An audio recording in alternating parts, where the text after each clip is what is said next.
Carbonyl compound.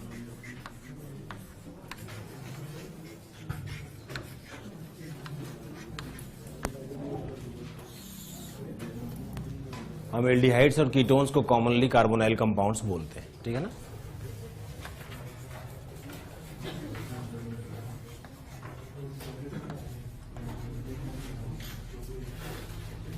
Aldehydes and ketones. Preparation क्या है sir? आपको तो पता है, अगर हमें प्राइमरी एल्कोहल से बनाना होता है तो हम ऑक्सीडेशन करवा देते हैं, कोई माइल्ड ऑक्सीडाइजिंग एजेंट ले लेते हैं जो इसको प्राइमरी एल्कोहल को एल्डिहाइड में, क्यों, कौन कौन सा ले सकते हैं बोलो? हाँ, पीसीसी ले सकते हैं,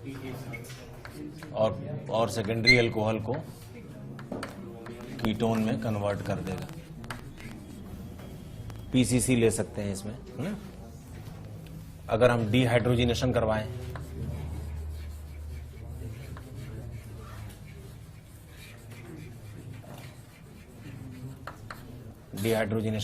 अगर तो प्राइमरी अल्कोहल को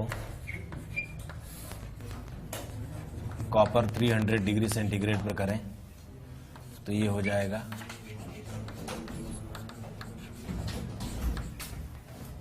हाइड्रोजन निकल जाएगी। और अगर सेकेंडरी अल्कोहल की वेपर्स को इसी कंडीशन पे पास करें तो कीटोन बन जाएगा और हाइड्रोजन निकल जाएगी, ठीक है ना। अगर हम हाइड्रोलिसिस कर दें जेमिनल डाइहैलाइड्स का,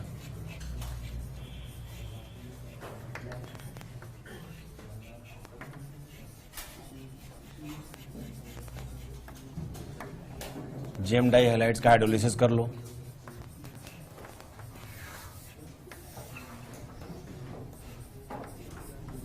बेसिक मीडियम में कर लो, ठीक है ना। क्या बन जाएगा बोलो?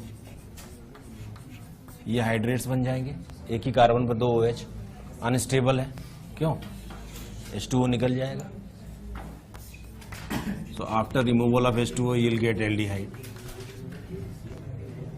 अगर ऐसा वाला होता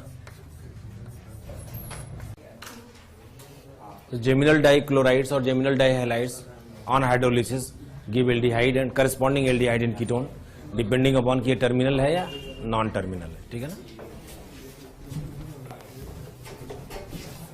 अलावा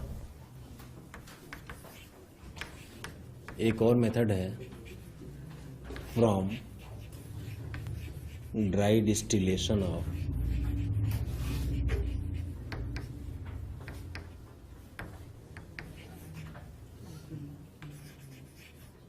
calcium salt of fatty acids. Fatty acids मतलब carboxylic acids. From dry distillation of calcium salts of fatty acids. क्या होता है, अगर आप फॉर्मिक एसिड ले लें और उसको कैल्शियम के साथ ट्रीट करें, कोई भी कैल्शियम क्लोराइड वगैरह, कैल्शियम हाइड्रोक्साइड कुछ भी ले लें, तो ये बन जाएगा कैल्शियम फॉर्मेट। और इसका अगर हम ड्राई डिस्टिलेशन करें ना,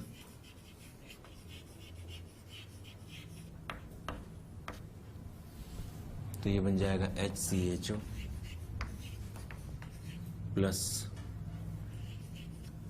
CaO और CO2। इसको कैल्शियम कार्बोनेट भी लिख सकते हैं। कैसे होगा ये, जरा ध्यान से देखो, बोर्ड की ओर सभी देखें। ये है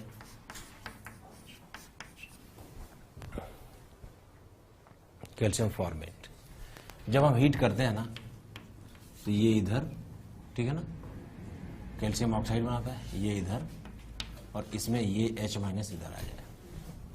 समझो तो ये ऐसे हुआ, देखो, हाँ, CaCO3 या फिर CaO और CO2 और साथ में HCHO, ठीक है, समझ रहे हो क्या। अगर आपने फॉर्मिक एसिड लिया तो फॉर्मेल्डिहाइड मिलेगा। अगर आप फॉर्मिक एसिड की जगह कोई और एसिड ले लें, जैसे एसिटिक एसिड ले लें और कैल्शियम का सॉल्ट बनवाएं तो ये बन जाएगा कैल्शियम एसीटेट,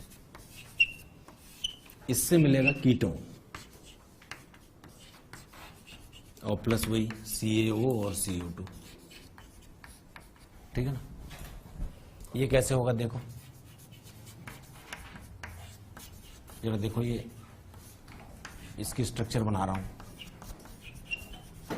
हीट करेंगे, क्यों, ये इधर आ जाएगा, ये CO2 बना देगा तो ये इधर चला जाएगा, देख रहे हो क्या, CH3 CO CH3 CaO और CO2 हो जाएगा। तो अगर आपने फॉर्मिक एसिड लिया फॉर्मेल्डिहाइड, दूसरा कोई भी एसिड लेंगे तो कीटोन, और कीटोन भी कौन सा, इस एसिड में, इस एसिड के 2 मोल में जितने कार्बन होंगे उनसे एक कम, क्यों, एक कार्बन कहां जाएगा, जैसे अगर यहां कुल मिला के 4 कार्बन हैं 2 मोल में तो 3 कार्बनों वाला कीटोन मिल जाएगा। ठीक है ना, क्लियर है, नोट करो।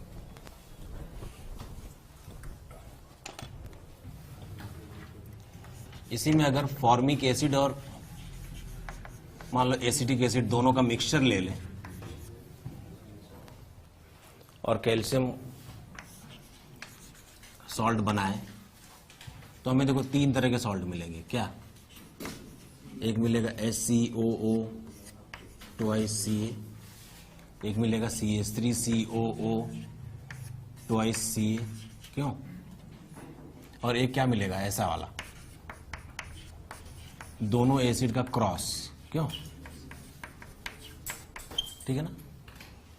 क्या प्रोडक्ट्स मिलेंगे बोलो, HCHO, इससे क्या मिलेगा CH3CO CH3, हाँ? और इससे क्या मिलेगा CH3CHO, यही मिलेगा ना इससे, देखो भाई ये वाला इधर आ जाएगा, ये इधर आ जाएगा और H- यहां चला जाएगा, यही मेजर है, दिस इज मेजर प्रोडक्ट। तो ध्यान रखें, अगर आपने फॉर्मिक एसिड लिया तो फॉर्मेल्डिहाइड, अगर आपने फॉर्मिक एसिड नहीं लिया तो कीटोन, और अगर आपने फॉर्मिक एसिड किसी दूसरे एसिड के साथ मिक्स करके लिया तो एल्डिहाइड ही मिलेगा, यानी फॉर्मिक एसिड की प्रेजेंस में एल्डिहाइड ही मिलना है, प्योर फॉर्मिक में प्योर फॉर्मेल्डिहाइड, और अगर प्योर फॉर्मिक नहीं होगा तो दूसरा वाला एल्डिहाइड, वही मेजर होगा। जरा एक और देखो,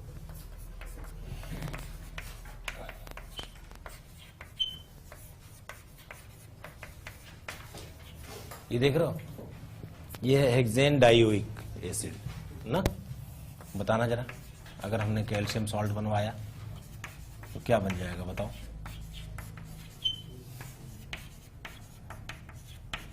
ये हो जाएगा, ड्राई डिस्टिलेशन से क्या हो जाएगा, बोलो बोलो, ये ऑक्सीजन इधर, क्यों, ये इधर, हाँ, और ये वाला बॉन्ड इधर, कितने मेंबर्स का साइक्लिक कीटोन, 5, साइक्लोपेंटेनोन बन जाना ये, साथ में CaO प्लस CO2 अलग ना। एक क्वेश्चन है आपके लिए,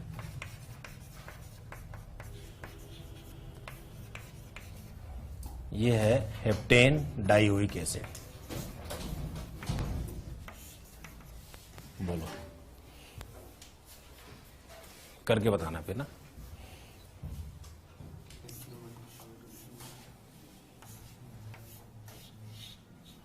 साइक्लोहेप्टेनोन बन जाएगा, ठीक है ना, मतलब डायरेक्ट यहां आने पर, ये वाला प्रोडक्ट यहां है, डायरेक्ट बना दो ना।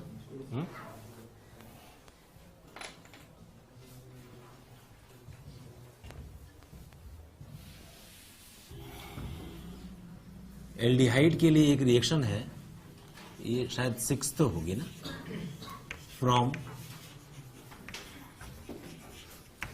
Acid chloride,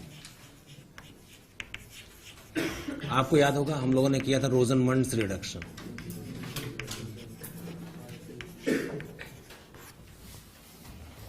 this is only for aldehyde, RCOCl लेकर अगर हम हाइड्रोजनेशन करें पैलेडियम के साथ बेरियम सल्फेट और क्यूनोलिन, ये कौन सा रिएजेंट है, barium sulphate, palladium barium sulphate quinoline मिलाकर क्या बनता है, ये लिनोलेयर विथ सल्फर, दिस इज लिंडलास ना, तो ये बन जाता है RCHO। ये रिएक्शन बहुत फेमस है क्योंकि RCOCl का रिडक्शन होकर एल्कोहल बन जाता है। तो एल्कोहल के पहले एल्डिहाइड की स्टेज पर रोकना बहुत ही डिफिकल्ट है और ये कर लेता है, ठीक है ना। This is only for aldehyde, रोजनमंड is only for aldehyde. इससे इस तरह के इस मेथड से हम कीटोन नहीं बना सकते, लेकिन COCl से कीटोन बनाने का एक एनालॉगस मेथड है, RCOCl प्लस कैडमियम क्लोराइड ले लेते हैं।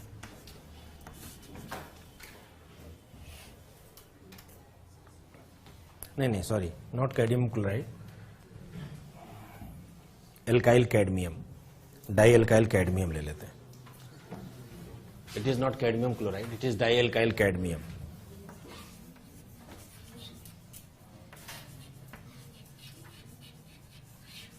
ये एक ऑर्गेनोमेटलिक कंपाउंड है, ठीक है ना। मान लो ये R डैश ले लें तो RCOR डैश 2 मोल लगेंगे इसके भी 2 मोल बनेंगे और कैडमियम क्लोराइड अलग हो जाएगा। So although ketone can not be prepared by Rosenmund's, but starting with acid halide ketone can be prepared with using by using alkyl cadmium, ठीक है ना। बात समझ में आ रही है? सभी को समझ में आ रहा है? ये तो कोई दिक्कत नहीं है इसमें। एरोमेटिक एल्डिहाइड्स एंड कीटोन्स आपको एक रिएक्शन में करा चुका हूं, फ्रीडल क्राफ्ट असाइलेशन, याद है क्या? फ्रीडल क्राफ्ट असाइलेशन कैसे होता है? बेंजीन ले लिया, RCOCl ले लिया और एनहाइड्रस AlCl3 की प्रेजेंस में COR।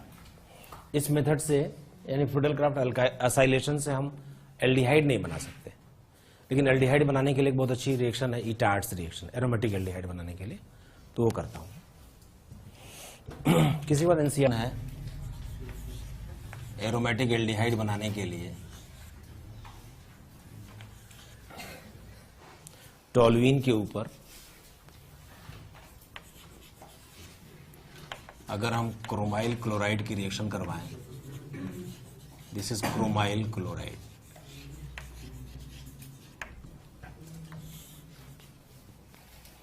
कोई ऑर्गेनिक सॉल्वेंट ले लेते हैं, कार्बन डाइसल्फाइड CCl4, तो एक इंटरमीडिएट कॉम्प्लेक्स बनता है, इसको बोलते हैं CHOCrOHCl2 होल ट्वाइस, ठीक है ना।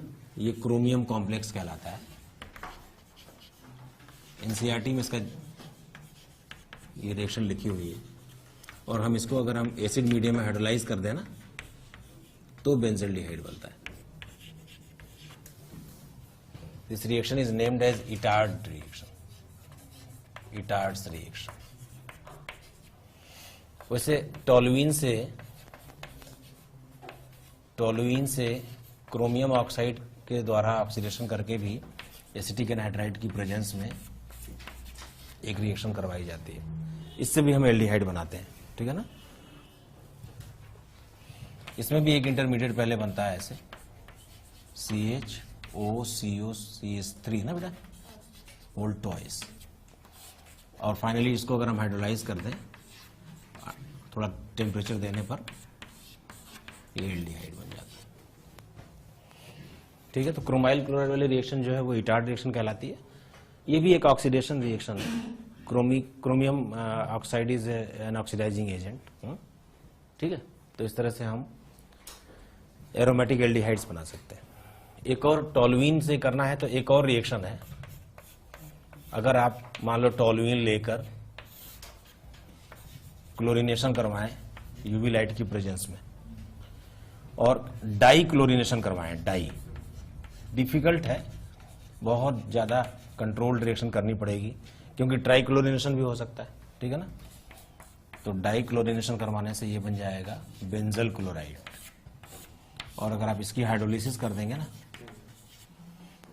बेसिक मीडियम में करें, हाँ बेसिक मीडियम में अगर हाइड्रोलिसिस कर देंगे तो ये हाइड्रेट बन जाएगा, एक ही कार्बन पर 2 OH, और ये अनस्टेबल है, H2O निकाल कर क्या बन जाएगा, CHO। आपको याद है अगर हम ये साइड चेन पर अगर हम स्ट्रॉन्ग ऑक्सीडाइजिंग एजेंट ले लें तो COOH, और बल्कि चेन कितनी भी लंबी हो बनेगा COOH ही, बेंजोइक ही बनता है, ठीक है ना। लेकिन अगर हमने माइल्ड ऑक्सीडेशन करवाया कंट्रोल्ड तरीके से तो बेंजल्डिहाइड बन जाता है।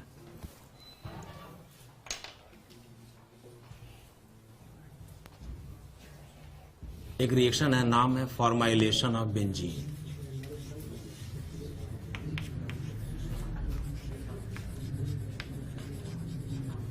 ठीक है ना। इस रिएक्शन को बोलते हैं गटरमैन कोच एल्डिहाइड सिंथेसिस है।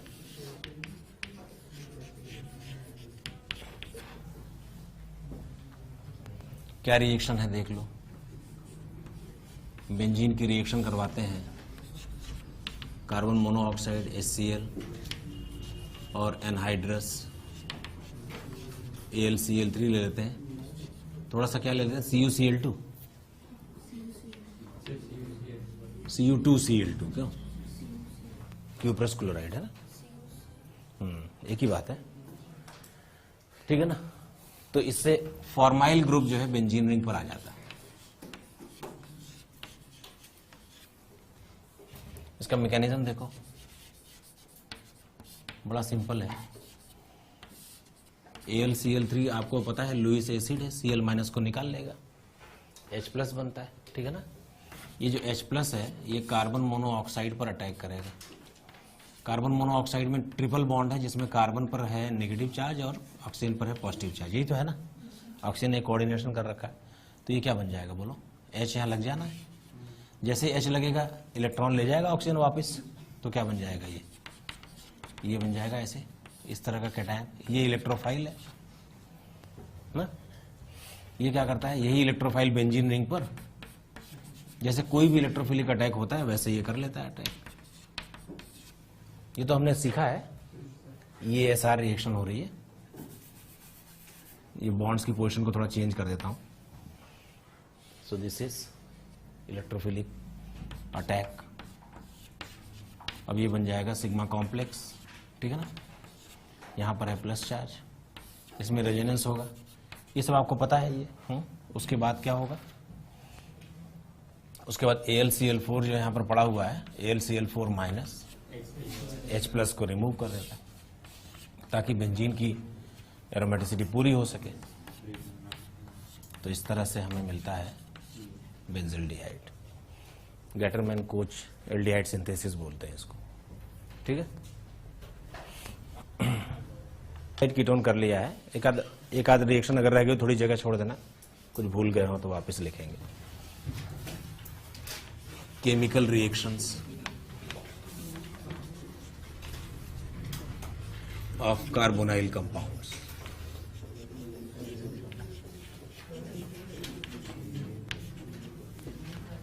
Chemical reactions of carbonyl compounds. सबसे पहले nucleophilic addition reaction. Carbonyl compound 4 तरह की रिएक्शंस करते हैं। Nucleophilic addition reaction, condensation reaction, redox reactions, और एक है अल्फा हैलोजिनेशन। इसके बाद हम लोग कुछ नेम्ड रिएक्शंस भी पढ़ लेंगे बाद में। So first we shall start with nucleophilic addition reaction.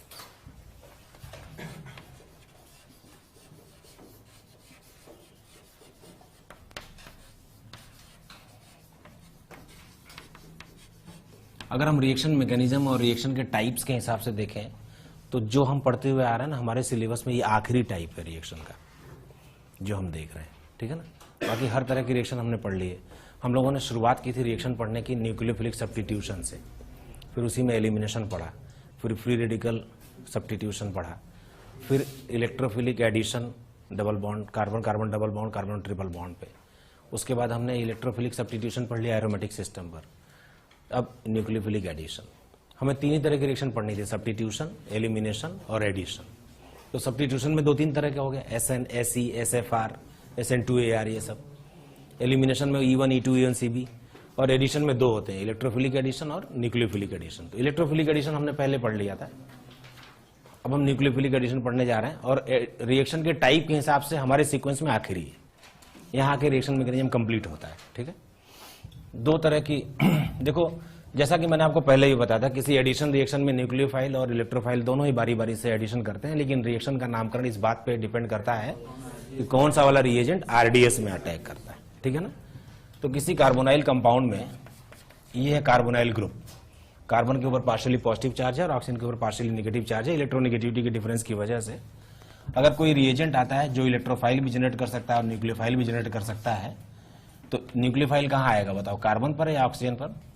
Carbon पर। और इलेक्ट्रोफाइल ऑक्सीजन पर आएगा, और इस तरह से हमें एक एडिशन प्रोडक्ट मिलेगा। ये है न्यूक्लियोफिलिक एडिशन रिएक्शन। इसको हम AN रिएक्शन भी बोलते हैं, AN रिएक्शन। ठीक है ना।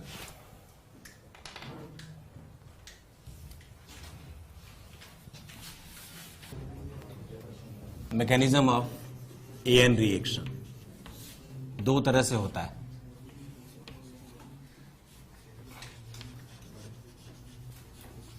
इन presence of mild acidic medium, जो प्रीफर्ड भी है।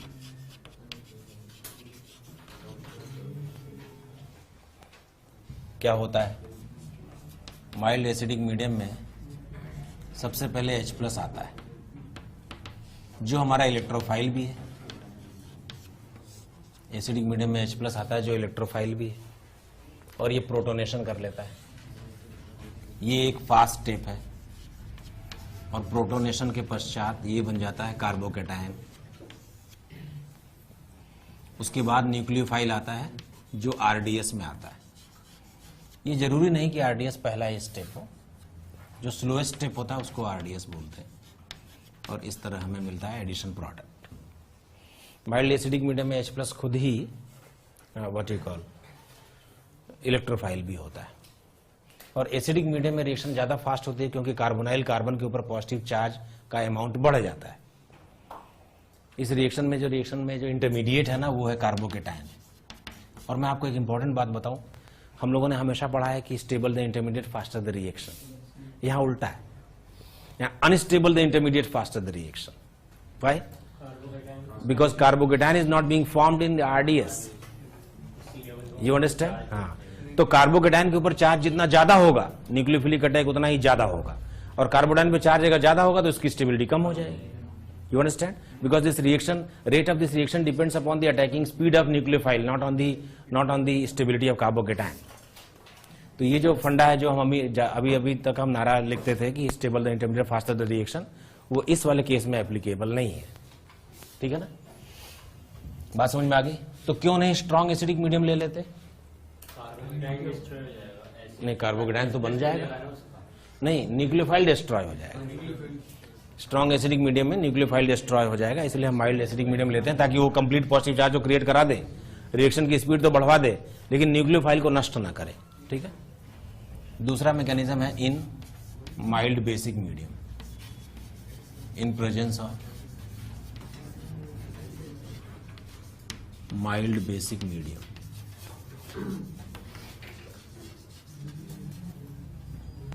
क्या होता है, एक रिएजेंट है जिसमें न्यूक्लियोफाइल भी है और इलेक्ट्रोफाइल भी है। जब ये टूटता है तो न्यूक्लियोफाइल भी बनाता है और इलेक्ट्रोफाइल भी बनाता है। पहले न्यूक्लियोफाइल अटैक करेगा, ठीक है ना, और ये स्टेप होगा RDS। न्यूक्लियोफाइल के अटैक के बाद एक O- इंटरमीडिएट बनेगा, oxide anion is the intermediate जो RDS में बना है, और बाद में इलेक्ट्रोफाइल आ जाएगा।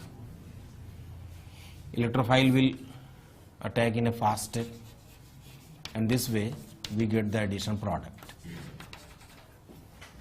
इसमें माइल्ड बेसिक मीडियम लेते हैं, स्ट्रॉन्ग बेसिक मीडियम इसलिए नहीं लेते क्योंकि वो इलेक्ट्रोफाइल को डिस्ट्रॉय कर सकता है और स्ट्रॉन्ग बेस जो है वो खुद भी न्यूक्लियोफाइल की तरह एक कॉम्पिटिशन देने लग जाएगा। तो whenever in a reaction there is a competitor nucleophile, rate of reaction will decrease. जब दो रिएजेंट आपस में संघर्ष करेंगे तो रिएक्शन की स्पीड कम हो जाएगी। ठीक है ना, बात समझ में आई? तो न्यूक्लियोफिलिक एडिशन रिएक्शन की दो मैकेनिज्म्स हैं, बेसिक मीडियम में और एसिडिक मीडियम में। बेसिक मीडियम में न्यूक्लियोफाइल दूसरे स्टेप में आता है और वही स्टेप आरडीएस है। एसिडिक मीडियम में, सॉरी, बेसिक मीडियम में न्यूक्लियोफाइल पहले स्टेप में आता है और वही स्टेप आरडीएस है, और एसिडिक मीडियम में न्यूक्लियोफाइल बाद में आता है और वही स्टेप आरडीएस। और क्योंकि न्यूक्लियोफाइल आरडीएस में अटैक करता है, इसीलिए इस रिएक्शन का नाम क्या है? Nucleophilic addition reaction. Otherwise we know that in an addition reaction nucleophile and electrophile both are added step wise.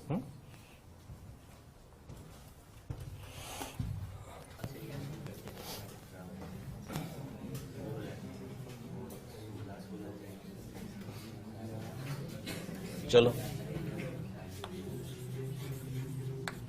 rate of reaction is directly proportional to amount of positive charge at carbonyl carbon. It is directly proportional to amount of positive charge at carbonyl carbon, and it is inversely proportional to crowding at carbonyl carbon.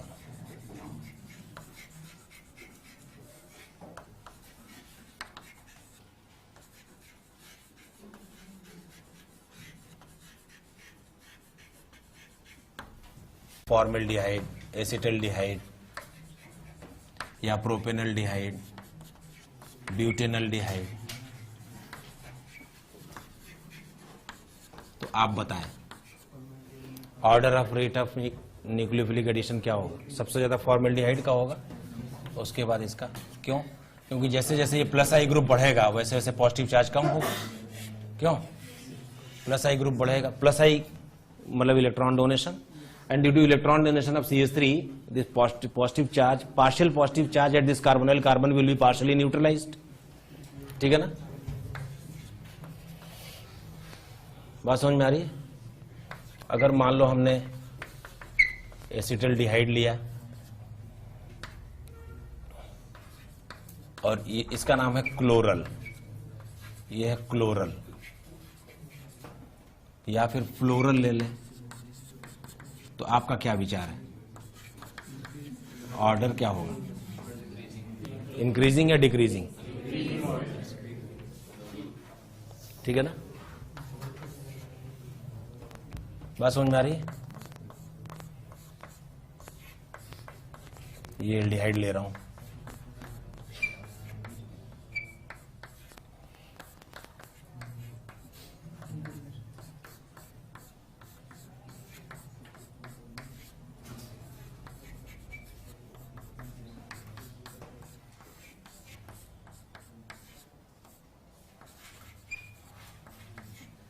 बोलो साहब, सबसे ज्यादा fast कौन? Three सबसे ज्यादा fast होगा, क्योंकि इसमें पॉजिटिव चार्ज सबसे ज्यादा बढ़ जाएगा। नहीं, उल्टा हो जाएगा, उल्टा कर दिया मैंने। हाँ, 2 सबसे ज्यादा होगा, -m है, उसके बाद 1, 4 और 3 सबसे slow. -m will increase the positive charge and +m will decrease the positive charge. ज्यादा पॉजिटिव चार्ज ज्यादा फास्ट रिएक्शन। ठीक है ना,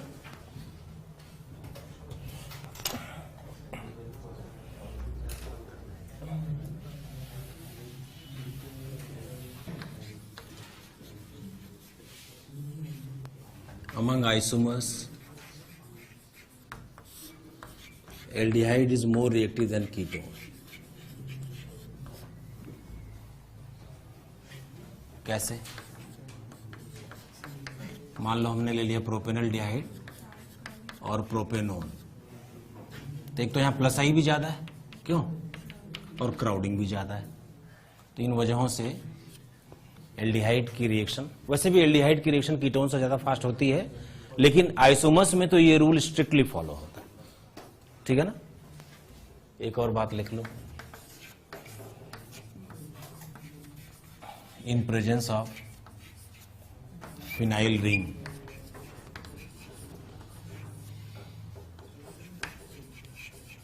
rate of AN reaction decreases. क्यों साहब, क्यों ऐसा हो जाएगा? क्योंकि वो रेजोनेंस स्टेबलाइज करेगा। मान लो आपने इसका एक रेजोनेटिंग स्ट्रक्चर ऐसे बनाया, कार्बोनाइल कार्बन पे पॉजिटिव चार्ज है, ऑक्सीजन पे नेगेटिव चार्ज है। इसी पॉजिटिव चार्ज की तलाश में न्यूक्लियोफाइल इस पर अटैक करता है, लेकिन मान लो इसने रेजोनेंस स्टेबिलिटी दे दी इसको। Now this positive charge is dispersed and getting stability, and because positive charge is stable so rate of reaction decreases. ठीक है ना, ये और आगे बढ़ता जाएगा। ठीक है ना, so positive charge is resonance stabilised,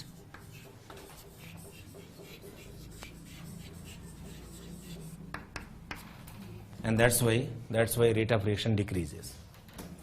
मैं यहाँ एक क्वेश्चन लिखता हूं आपके लिए, बताना formaldehyde, acetaldehyde, acetone, benzophenone, sorry acetophenone और बेंजोफिनोन, बोलो डिक्रीजिंग हो जाएगा। जैसे जैसे बेंजीन रिंग इंट्रोड्यूस होगा और रिएक्शन का रेट डिक्रीज हो जाएगा। समझ आ गई बात? तो nucleophilic attack will become less in case if positive charge is stabilised due to resonance. ठीक है ना, न्यूक्लियोफाइल के एडिशन से का ट्रेंड क्या है, ऑर्डर ऑफ रेट क्या है, ये सब कर लिया। अब ऐसा करेंगे ना, एक एक न्यूक्लियोफाइल का एडिशन पढ़ेंगे, जैसे addition of H2O, addition of ROH, addition of HCNH, addition of Grignard ना। तो let us start. First is addition of H2O. This is formation of, in this reaction actually hydrates are formed. Formation of hydrates. Hydrates are actually gem diols, मतलब एक ही carbon पर दो OH, जिसको हमने हमेशा unstable कहा है। ठीक है ना, कैसे होती है रिएक्शन? किसी कार्बोनाइल कंपाउंड को ले लें और वाटर का रिएक्शन करवाएं एसिडिक मीडियम में, तो ये एक हाइड्रेट बनता है, hydrate of aldehyde, hydrate of ketone ऐसे बोलते हैं। समझो आपने एसिटल्डिहाइड लिया तो हम बोलेंगे hydrate of acetaldehyde, hydrate of acetone, hydrate of cyclohexanone, जो भी यहां पे कंपाउंड होगा उसका हाइड्रेट ऐसा नामकरण करते हैं। ये अनस्टेबल है, अनस्टेबल है मतलब ये वापस रिवर्स हो जाती है रिएक्शन। ठीक है ना, तो जब ये अनस्टेबल है और सेपरेट नहीं हो सकता, कैन नॉट बी सेपरेटेड, तो फिर कोई ये भी तो कह सकता है ना कि ये बना ही नहीं। इसके बनने का क्या एविडेंस है? ठीक है ना, तो evidence for the formation of hydrates, इसको बोलते हैं आइसोटोप एक्सचेंज। आइसोटोप एक्सचेंज इस एक्सपेरिमेंट का नाम है। जरा इसका मैकेनिज्म पहले करना चाहिए था ना। एक काम करता हूं, यहां मैकेनिज्म बताता हूं, फिर यहां पर एविडेंस बता देता हूं। ठीक है, पहले मैकेनिज्म देख लो। मैकेनिज्म क्या है? एक एल्डिहाइड या कीटोन लिया आपने, रिवर्सिबल रिएक्शन में पहले इसने एसिडिक मीडियम में लिया था, तो पहले इसने प्रोटोनेशन कर लिया। प्रोटोनेशन करने से क्या हो गया? ये पॉजिटिव हो गया। ठीक है ना, अब H2O एज ए न्यूक्लियोफाइल यहां अटैक करेगा। जब H2O एज ए न्यूक्लियोफाइल यहां अटैक करेगा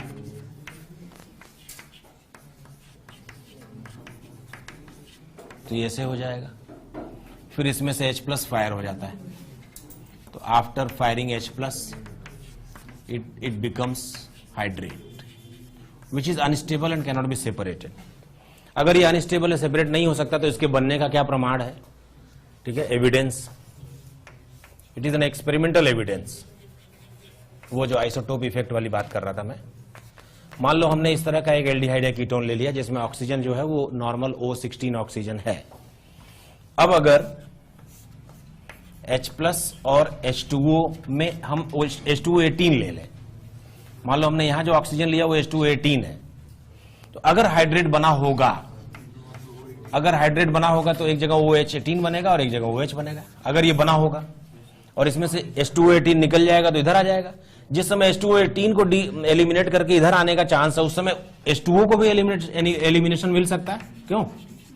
तो ये इस तरह का एक कार्बोनाइल कंपाउंड बन सकता है। जब रिएक्शन वेसल में चेक किया गया, हमने तो लिया था इस तरह का कार्बोनाइल कंपाउंड जिसमें नॉर्मल 16 ऑक्सीजन था, O16 था, लेकिन कुछ कंपाउंड्स में, कुछ मॉलिक्यूल्स में O18 आ गया। ये जो आइसोटोप एक्सचेंज है, ये तो ऐसे नहीं हुआ होगा ना कि ऑक्सीजन आएगी भाई तू हट, ऐसे नहीं होगा ना, वो तो बिना हाइड्रेट फॉर्मेशन के नहीं हुआ होगा। बात समझ में आ रही है? So this isotopic exchange of oxygen is an evidence in the support that hydrates were formed in between. और यही नहीं, कुछ स्टेबल हाइड्रेट्स भी पाए गए, उनकी लिस्ट बना लेते हैं। Some stable hydrates,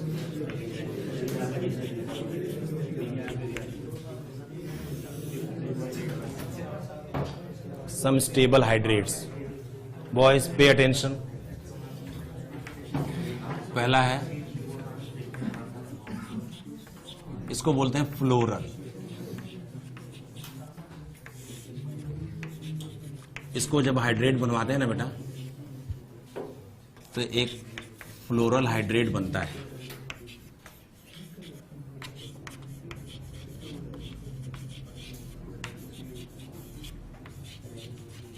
Floral hydrate, and this floral hydrate is stable. Why it is stable? It is because of hydrogen bonding.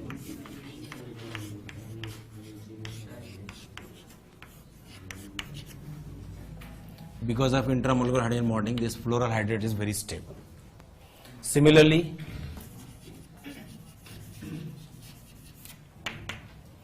chloral hydrate is also very stable.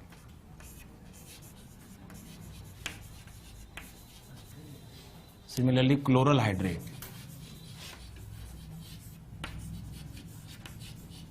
is also very stable. Why? Same reason. Chloral hydrate का stable होना इस बात का indication है कि chlorine भी खास conditions में हाइड्रोजन बॉन्डिंग करता है। Although chlorine doesn't do hydrogen bonding in HCl, HF करता है, HCl हाइड्रोजन बॉन्डिंग नहीं करता। लेकिन क्लोरल हाइड्रेट का स्टेबल होना इस बात का एविडेंस है कि क्लोरीन भी कुछ खास परिस्थितियों में हाइड्रोजन बॉन्डिंग जरूर करता है। ठीक है ना? एक और कंपाउंड है ninhydrin.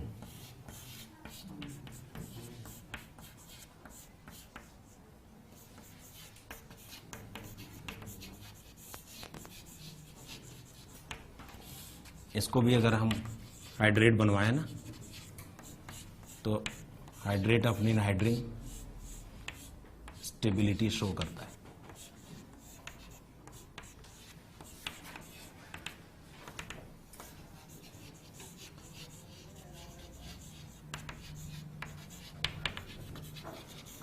Hydrate of nitrohydrin and is stable, and the reason of stability is same, that is hydrogen bonding. ठीक है? हाइड्रेट है ये वाला साइक्लोप्रोपेनोन जो है ना, साइक्लोप्रोपेनोन में ये जो कार्बन है वो sp2 है, और एंगल जो है कितना है, रिक्वायरमेंट कितनी है एंगल की 120, और एक्चुअल एंगल कितना है 60 डिग्री, तो एंगल स्ट्रेन बहुत ज्यादा है। अगर आपने इसको हाइड्रेट ही बनवा दिया, कुछ भी बनवा दें आप, मतलब कोई भी न्यूक्लियोफाइल अगर आ जाए इस पर, तो क्या होगा? अब ये क्या हो गया बोलो, sp3 हो गया, तो इसकी रिक्वायरमेंट कितनी हो गई 109 डिग्री, और एक्चुअल एंगल अभी भी 60 है, तो एंगल स्ट्रेन में कमी आई ना। इसलिए साइक्लोप्रोपेनोन किसी भी न्यूक्लियोफिलिक एडिशन रिएक्शन में बहुत फास्ट पार्ट करता है।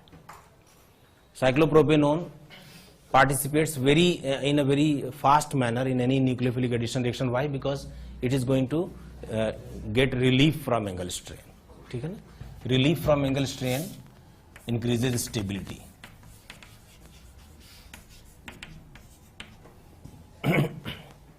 ठीक है? बात सुन भाई।